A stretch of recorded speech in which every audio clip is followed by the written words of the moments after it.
Quoi? Du HPA? Non, non les amis, pas du HPA. Raccord, oui. Flexible, oui. Mais bouteille de gaz, c'est le système FPG. On va voir ça tout de suite.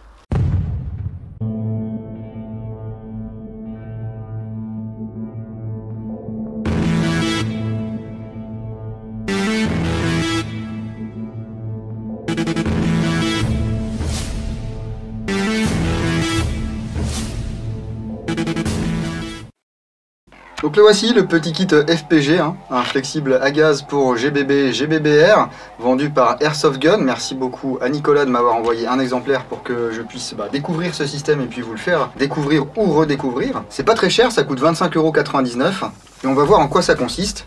Donc Impact Arm, c'est la marque de Airsoft Gun. Donc il a fait développer ce petit kit là. Hop, et je vais en profiter pour vous présenter aussi son gaz. Voilà, ce sont des grosses bouteilles, Impact Gaz 2.0, 3.0, 4.0. Donc là j'ai du 2.0 et du 3.0. C'est le même gaz que le Nuprol mais moins cher. Voilà, ça y est, j'ai fait la pub. Donc dans ce petit kit, vous avez un flexible, voilà, avec des raccords. Et puis un kit de 5 raccords rapides. Les 5 sont différents. Voilà, et l'idée ça va être vraiment qu'ils puissent s'adapter sur n'importe quel chargeur GBB ou GBBR ou presque, en faisant le moins de modifications possible. Concernant les compatibilités de ces valves, vous avez une liste, alors qui n'est pas exhaustive, hein, mais ils ont testé pas mal de répliques sur leur site, donc suivez le lien qu'il y a dans la description. Et en parlant de description, lisez bien la description de ce kit pour savoir avec quel gun c'est compatible, s'il faut oui ou non modifier, et puis le cas échéant n'hésitez pas à leur envoyer un petit message pour leur demander mon flingue n'est pas dans la liste, est-ce qu'il y a moyen que vous le testiez, ou alors s'il faut modifier les valves et tout, ils peuvent le faire hein. Et puisqu'on parle des valves, vous avez également des kits comme ceci comprenant 5 valves pour 4,50 €.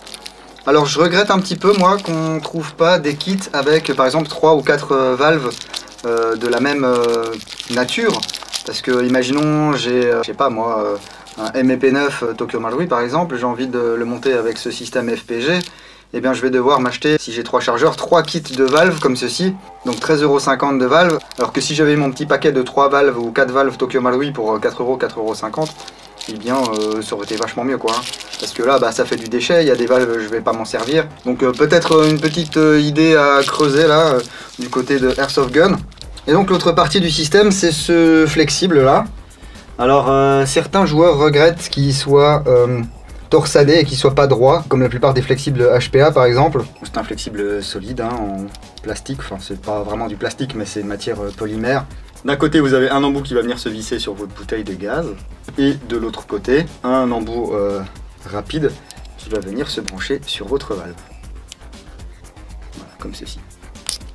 Mais bon, quel est l'avantage d'avoir un tuyau comme ça branché à notre réplique de PA? Nous on veut de la liberté, on veut du mouvement. Bon effectivement en été vous n'aurez pas forcément besoin de ce système. Par contre en hiver vous aurez vraiment un gain de performance et puis moins, voire pas du tout de cooldown. Il y a des joueurs qui ont testé ce système entre -6 et -11 degrés et ils n'ont pas eu de soucis, ils ont pu vider 25 chargeurs dans la journée hein. Donc on va avoir un tir constant parce qu'il n'y a pas de cooldown du chargeur. Vous n'avez pas de gaz liquide qui va rentrer dans votre chargeur. Si vous devez faire des roulades ou quoi que ce soit, vous allez pouvoir tirer avec votre réplique dans toutes les positions. Voilà, vous n'allez pas avoir du gaz liquide qui va venir directement dans le nozzle. Et puis vous allez avoir une pression constante quasiment jusqu'à la fin de la bouteille hein. Sur la fin ça va peut-être merder un petit peu, mais c'est que votre bouteille sera vide ou quasiment vide. Mais bon on va essayer ça hein. Alors voyons voir. Comme il fait un peu chaud je vais prendre l'Impact Gaz 2.0. Il va falloir des bouteilles bien sûr avec un filetage à ce niveau là. Donc Nuprol, Impact Gaz. Sur les bouteilles d'Ultrair aussi vous avez un filetage ici. Il faudra peut-être mettre du téflon. Les filetages sont peut-être pas forcément tous standardisés. Et bientôt sur les bouteilles de gaz ATM aussi il y aura ce filetage. Donc ici vous avez un joint. Je visse l'adaptateur sur ma bouteille, enfin plutôt la bouteille sur l'adaptateur. Donc pour l'instant je n'ai pas de pression. Si je veux mettre en pression, je n'ai qu'à visser ici. Et ça va venir appuyer bien sûr sur l'embout de votre bouteille et libérer le gaz dans le système. Mon système est en pression. Et vous voyez, ça fuit pas à ce niveau-là, ce qui fait qu'on va pas être obligé à chaque fois de redévisser pour enlever la pression, pour changer de chargeur, etc. Bon, de l'autre côté, bien sûr, il faut brancher un chargeur. Donc là, comme vous avez vu dans l'intro, j'ai branché ça et bien sûr mon chargeur de HK45 Tokyo Marui. J'ai pas eu de modification à faire. Hop, ici, je branche. Le chargeur se met en pression. Et vraiment là, à l'intérieur, j'ai que du gaz, j'ai pas de liquide. Bon, c'est mieux, c'est sûr, si on laisse la bouteille vers le haut. Et là, si tout se passe bien, je devrais pouvoir tirer à bloc.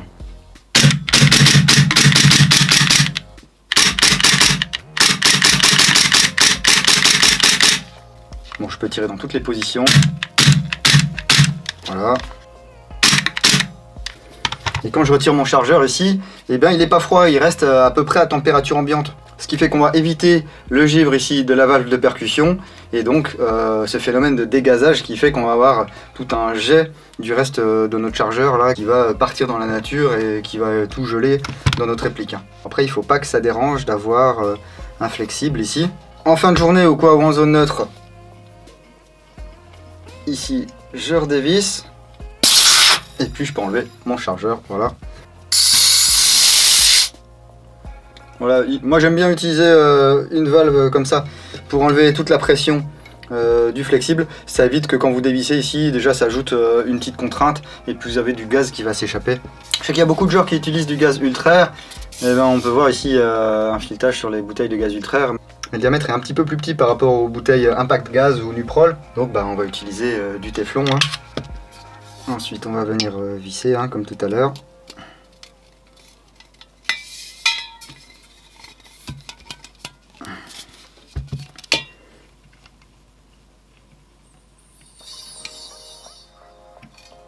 Et voilà le travail. Ici, on peut refaire l'essai si vous voulez. Hop.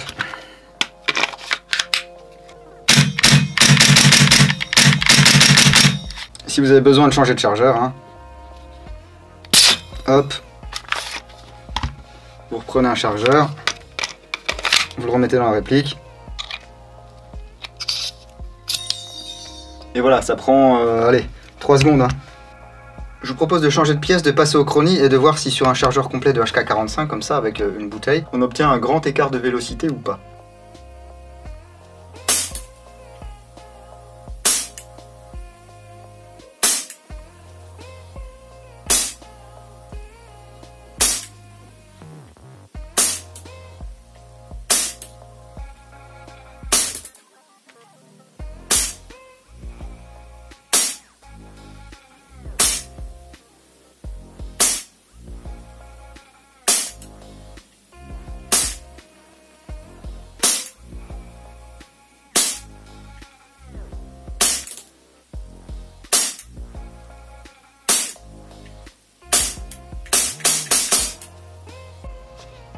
Bon écoutez, c'est quand même pas mal, même en tir rapide.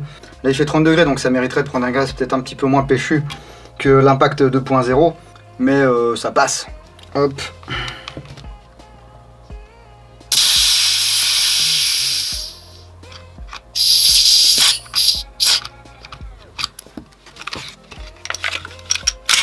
Donc voilà, si vous n'avez pas assez d'argent pour vous acheter du HPA ou que vous n'êtes pas très intéressé au HPA mais que vous voulez quand même vous servir de votre GBB ou votre GBBR en hiver, ou pas que, vous n'êtes pas obligé non plus de vous en servir qu'en hiver, eh bien ce système FPG peut être fait pour vous. Alors attention, ici les valves ressortent bien, donc attention au choc pour pas que ça casse. Ça reste du laiton, mais voilà, là mon chargeur il est encore à température ambiante.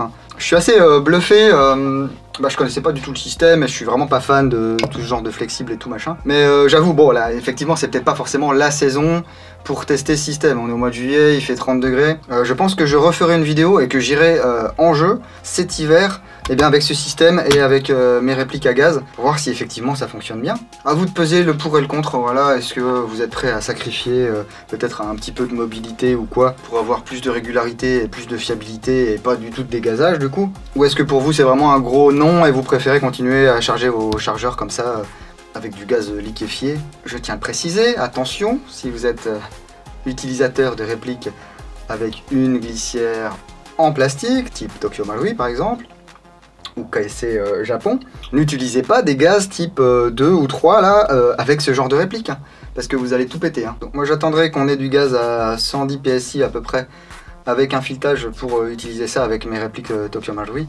Sinon ça sera vraiment que sur mes PA à culasse métal. Hein. En tout cas n'hésitez pas à commenter cette vidéo, à me dire ce que vous pensez de ce système. Peut-être que vous connaissiez déjà, peut-être que vous êtes déjà utilisateur. C'est pas une nouveauté. Hein. Si cette vidéo peut vous permettre de découvrir le système et puis de redonner vie à vos répliques en hiver, bah écoutez, moi ça me va. Hein. N'oubliez pas de mettre le petit like, ça fait toujours plaisir. Un petit dislike si vous n'avez pas aimé cette vidéo. Toutes les news sur l'antre sont publiées sur la page Facebook.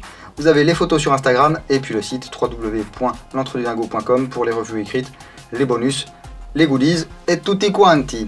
Je remercie encore une fois de plus Nicolas chez Airsoft Gun qui m'a envoyé ce système. Tiens, ce que je vais faire, c'est que je vais aller brancher ça sur un GBBR. Moi, je vous dis à bientôt dans l'Entre-deux-Dingos. Bise.